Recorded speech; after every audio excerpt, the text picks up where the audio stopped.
Alors, merci, de m'avoir proposé de présenter ce sujet qui alors, nous, à Lille, nous a bien excités, on va dire le mot comme ça, dans tous les sens du terme, dans le sens positif et négatif.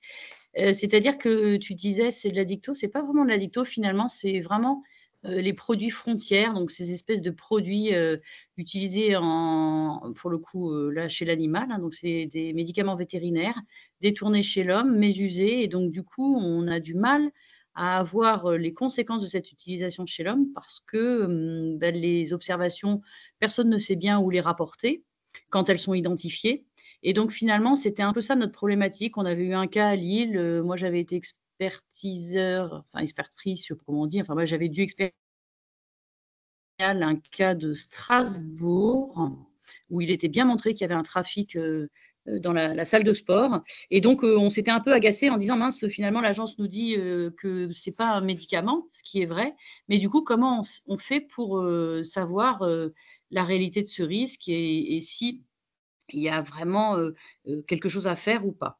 Alors c'est un travail finalement qui est assez collégial puisque, on s'est appuyé pour le faire sur plusieurs bases de données. La première, c'était notre premier essai, l'utilisation de l'entrepôt de santé, de Lille, donc Include, qui regroupe tous, les séjours de patients, au CHU de Lille depuis 2016.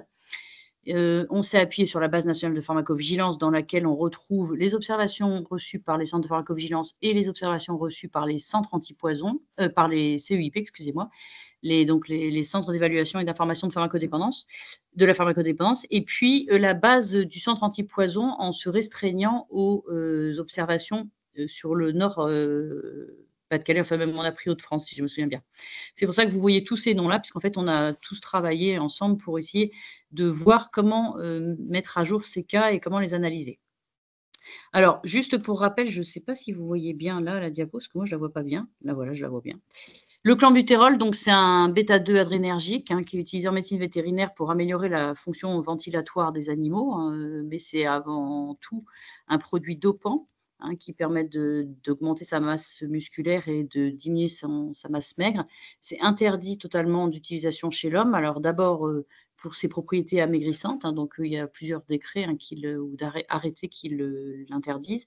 Donc un arrêté de 2012 pour la fonction amaigrissante dans les préparations, officinales ou hospitalières et puis en 2016, l'arrêté sur les produits dopants. Alors c'est un médicament qui en plus d'être, alors efficace, hein, puisqu'il l'est très bien, il est toxique forcément s'il est efficace, il a des effets indésirables et dans ces effets indésirables principaux, il y a une toxicité cardiovasculaire que vous verrez, dans les cas qu'on a retrouvés et puis aussi des troubles métaboliques, ioniques qui peuvent parfois être sévères et dans les cas qu'on a, vous verrez que beaucoup des patients, ont atterri à l'hôpital. Alors pourquoi on s'est occupé de ce sujet-là? Parce que outre les cas, qu'on a reçus, nous à Lille et puis Strasbourg et puis en fait finalement, tous les CRPV ont déjà reçu ce type de cas. Quand on regarde un peu dans la littérature, on voit que c'est vraiment pas, quelque chose de marginal, hein, on s'était agacé il y a quelques années sur le protoxyde d'azote, bah, là c'est notre nouveau dada. Quand on regarde, il y a du trafic dans les salles de sport, on sait que ça tue puisqu'il y a des morts, clairement. On sait que c'est des enjeux puisque vous voyez qu'aux JO de Pékin en 2012, les athlètes, chinois étaient tous positifs au clenbuterol, mais c'est parce qu'ils avaient mangé de la viande, puisque les Chinois ont expliqué que c'est parce qu'ils mettaient beaucoup de clenbuterol dans leur viande, et c'est pour ça que par contamination, leurs athlètes étaient dopés. Et vous voyez que récemment, hein, au niveau rugby, du rugby, il y a un athlète qui s'est fait attraper tout à fait récemment et puis, dans le cyclisme, enfin bref, on les retrouve partout. Donc on s'est intéressé alors oui, du coup, je passe mes diapos comme ça. On s'est intéressé à essayer de rechercher déjà en premier lieu dans toutes les bases, dont je vous ai parlé, d'écrire et analyser les cas de mésusage qui impliquaient le clenbuterol avec, comme critère d'inclusion, il fallait être exposé, il fallait présenter un effet indésirable qui était chronologiquement compatible. Et dans les critères d'exclusion, puisqu'on avait 3 bases de données, on savait qu'on aurait des doublons, on en a eu. On a éliminé avec la base du CAP les tentatives d'autolyse et puis on a éliminé les cas d'exposition où il n'y avait pas d'effet indésirable. Donc je vous ai mis un peu comment avaient été recherchés, dans chacune des bases, les cas. Alors en termes de résultats, on a 70 cas qui ont été identifiés, donc les périodes, hein, pour la base, du CAP et la base de pharmacovigilance, on était parti de 2008. Pour le DS, on est parti de 2016. Donc, ça nous fait 70 cas, dont 45 ont été inclus. 37 hommes, hein, majorité d'hommes, âge moyen entre 28 et 30 ans, plus ou moins 12 ans. Donc, vous voyez que c'est quand même assez large, hein, ça commence jeune. Et pour le CAP, un âge moyen réduit, puisqu'on a dans les observations du CAP des contextes d'intoxication chez des enfants, avec un âge médian pour ces enfants intoxiqués à 5,5 ans. Alors, en termes de contexte, vous voyez ici que c'est la musculation, hein, qui est la première cause d'utilisation de ce clenbuterol. On retrouve un peu d'amaigrissement, les prises accidentelles chez les enfants, et puis 20% non précisés. Mais vous allez voir que dans le non précisé, vraisemblablement, c'est de l'usage sûrement, certainement pour la musculation, puisque quand on regarde les durées de consommation, ici, dans les doses uniques, on retrouve nos intoxications accidentelles, et puis ici, dans 1 à 4 semaines, plus de 4 semaines, et un usage régulier vraisemblable qu'on a pu déterminer par le fait que les patients utilisaient d'autres médicaments qui sont utilisés pour le dopage. Et donc finalement, dans nos 20% ici, on doit avoir nos 35% ici qui utilisent régulièrement et qui le font certainement pour la musculation. Donc vous voyez que ça fait quand même un bon panel de patients qui utilisent ces médicaments, non pas une fois, mais plusieurs semaines, hein, puisque les cures de clenbuterol, c'est entre 4 et 6 semaines, et puis on arrête, et puis ensuite on reprend. Donc on est vraiment sur des usagers qui jouent le jeu de l'utiliser régulièrement. Et quand on regarde l'association avec les traitements, d'autres traitements, alors pris seul, on y retrouve nos intoxications, bien sûr, et puis des patients qui ne rapportent que cette utilisation seule. Mais souvenez-vous qu'on est quand même dans une situation de mésusage, les gens ne sont pas hyper, entre guillemets, fiers d'eux, donc ils ne racontent pas forcément les autres médicaments. Et dans les autres médicaments, on trouve des produits dopants, notamment des stéroïdes de type testostérone et autres, hein, tous ces anabolisants-là. Et on retrouve aussi pas mal de consommation de stupéfiants, on y retrouve de la cocaïne notamment.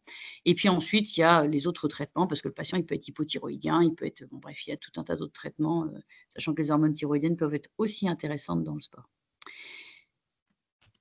Pour la gravité des effets indésirables, vous voyez que la plupart étaient graves, hein. Les patients ont abouti à une hospitalisation ou au moins à un passage aux urgences pour aller être surveillés. Et on voit que l'atteinte la plus fréquente, hein, c'est l'atteinte cardiaque. C'est plus de 60% des patients qui ont présenté une atteinte cardiaque. Une atteinte musculaire à type de rhabdomyolyse pour 25%, mais je vous rappelle que c'est des sportifs, hein, qui soulèvent de la fonte. Donc, c'est peut-être le traitement, mais c'est peut-être aussi le régime qui s'impose. Un peu d'atteinte rénale, un peu d'atteinte hépatique, des troubles ioniques à type de troubles de la kaliémie ou de la natrémie, des troubles glycémiques à type d'hyper ou d'hypoglycémie, une hypertension artérielle chez 4 patients. Et puis, vous voyez des troubles généraux, vomissements, tremblements, céphalées, transpiration excessive chez pratiquement 50% des patients qui se sont présentés à l'hôpital. Quand on regarde les effets cardiaques, alors il y a peu de facteurs de risque chez ces patients, hein. Il y avait 2 obésités, point. Les autres n'avaient pas de facteurs de risque identifiés. Par contre, vous voyez qu'il y a plus de 40% qui consommaient de façon associée des produits dopants, et la plupart du temps, c'est des stéroïdes anabolisants ou des stupéfiants. La plupart du temps, c'était de la cocaïne. Alors, en type d'atteinte cardiaque, on a 2 infarctus du myocarde, 3 myocardites, 1 mort subite ressuscitée, 19 ans, hein, la mort subite ressuscitée, cardiopathie, myopathie dilatée, 2 personnes, accident vasculaire cérébral, 1 personne, et puis des tachycardies sinusales, donc un peu moins graves. Enfin, néanmoins, vous voyez que l'impact cardiaque du clenbuterol est loin d'être négligeable. Je vous rappelle que tous ces patients-là sont jeunes, hein, la médiane, elle est à 25 ans. Alors, les points forts de cette étude, en tout cas, nous, ce qui nous a intéressés, c'est que finalement, quand on a essayé de repérer les données dans l'entrepôt de santé lillois, ça nous a permis d'amplifier le signal clairement, puisqu'on a eu 6 nouveaux cas identifiés. Enfin, il y a eu 15 cas identifiés, mais avec les doublons, il y avait 6 nouveaux cas qui étaient identifiés non déclarés. Et donc, ça fait 20% des cas à partir de 2016. Hein, donc, un cas sur 5 qui est apporté par l'entrepôt de santé, donc local. Donc, vous imaginez que si on faisait ça sur tous les CHU, par exemple, on récupérerait pas mal de cas. Et pour amplifier un signal, ça nous semble très intéressant.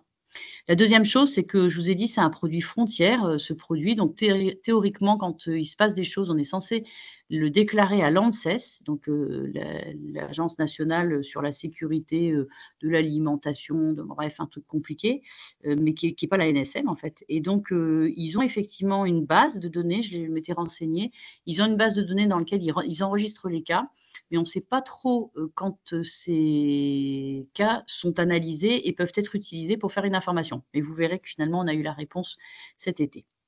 En tout cas, ce que je voulais souligner, c'est que la plupart des cas qu'on a, ou en tout cas la moitié des cas qu'on a, sont des cas qui ont été signalés soit au CEIP, soit au CAP.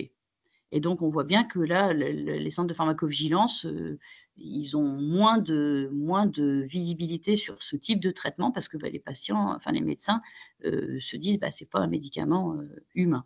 Et effectivement, quand on regarde sur les données nationales, donc base de pharmacovigilance, on n'a que 20 cas. Donc versus au niveau régional CEIP, CAP 19 cas, versus dans un EDS local d'un CHU 6 cas. Donc, vous voyez qu'en termes de proportion, c'est-à-dire que des cas, si on veut récupérer des cas sur ces types de médicaments, l'EDS peut être vraiment très intéressant. Ce qui est intéressant aussi, c'est que par contre, toutes ces données, elles sont assez complètes puisqu'on a le plus souvent le compte-rendu d'hospitalisation. Alors, les points faibles, c'est que c'est difficile d'être sûr que ce soit en lien avec le clenbuterol, les effets qu'on observe, puisqu'il y a beaucoup d'autres substances associées. Je vous rappelle, pratiquement la moitié des patients ont d'autres substances associées, donc stéroïdes anabolisants, insuline, cocaïne. Qu'en termes de facteurs de risque, on n'en a pas identifié chez les patients, ou à peine chez les patients qu'on a analysés, mais on n'a pas non plus la notion de tabac, d'alcool. Enfin, voilà, donc il y a aussi des facteurs de risque qu'on n'a pas imaginés, ou en tout cas qu'on n'a pas pu identifier parce que pas mentionné. Et puis, il y a certainement des données manquantes, puisque je vous rappelle le contexte de mes usages. Et donc, c'est vrai que les patients, ils racontent ce qu'ils veulent bien raconter. Et puis, on a toujours la problématique de la notification spontanée, où là, on voit bien que l'EDS, ça peut aussi nous permettre de récupérer des cas qui ne nous sont pas spontanément rapportés. Alors, à notre avis, il y a quand même des points à prendre en compte, la problématique du mésusage. Donc, clairement, quand on regarde un peu les profils, c'est des jeunes qui pensent qu'ils sont sains, puisqu'ils font du sport, ils maîtrisent tout ce qu'ils mangent et tout ce qui rentre, mais ils prennent ce type de médicaments alors sur soit influence de copains, on a des cas d'adolescents qui essayent entre eux, soit influence du coach qui dit si jamais tu veux progresser, il faut que tu prennes de ça, et c'est le coach lui-même qui fournit. Donc, il y a des trafics clairement au niveau des salles de sport. J'ai regardé sur Internet, on peut acheter ça très facilement. Et donc, en plus des nombreuses molécules qui sont associées, puisque c'est rarement pris, ça, enfin rarement, une fois sur deux, c'est pris avec d'autres médicaments, ça fait quand même une population qui se retrouve en danger potentiel de la prise de ces traitements sans aucun contrôle. Et je vous dis, avec tout le monde qui dit oui, c'est pas bien, mais en fait, on ne sait pas qui s'en occupe. Et puis, il y a, à notre avis, aussi le problème des expositions accidentelles, puisqu'il y avait 6 cas d'exposition accidentelle sur les cas du CAP.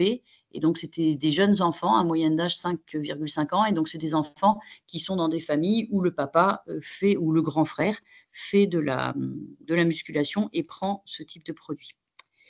Donc, en conclusion et perspective de recherche, donc, le risque qui est lié, je vais y arriver, le risque lié à la consommation de clenbuterol, à notre avis, il est quand même hyper important. Et quand on voit la gravité des atteintes cardiaques, je pense qu'on ne peut pas rester immobile face à ça. Qu'il y a un contexte de démocratisation du sport avec beaucoup de jeunes maintenant qui vont en salle de sport et qui peuvent se retrouver au contact justement, d'une envie de progresser, de faire la performance, et d'un coach qui va leur dire mais t'inquiète, je sais, je maîtrise, et puis je vais t'accompagner dans la prise de ces produits. Et à notre avis, il faut vraiment réaliser une information et une sensibilisation des professionnels de santé pour l'interrogatoire et des patients consommateurs, qu'ils soient sportifs ou non, puisque vous avez vu qu'il y a une petite utilisation pour l'amaigrissement. Et donc, il faut, à notre avis, une action forte des institutions sanitaires, sachant que l'Agence du médicament avait alerté en 2019 sur l'utilisation du clenbuterol à des visées amaigrissantes dans le cadre de compléments alimentaires qui étaient vendus sur Internet. Il n'a pas recommuniqué depuis, et que, je vous disais justement, l'ANSES, juste avant les JO, a refait un récapitulatif des données dont il disposait sur les compléments alimentaires et les aliments enrichis pour sportifs, dans lesquels on peut trouver du clenbuterol. Et vous voyez, ils ont 154 signalements d'effets indésirables, donc 18 considérés comme très graves. On n'a pas le rapport, donc on ne sait pas quels cas sont associés au clenbuterol. On sait par contre que parmi ces cas-là, il y en a qui sont associés au clenbuterol. La question, c'est l'ANSES qui va sur son site, la NSM qui va sur son site, on le sait. Malheureusement, hein, les communications sur ces sites-là sont rarement relayées ou un peu, mais dans les journaux, sur les radios, mais sur les réseaux, pas forcément. Et les consommateurs, ils sont sur les réseaux. Donc, la question est de savoir comment sensibiliser les consommateurs sur ce risque associé au clenbutérol. Je vous remercie.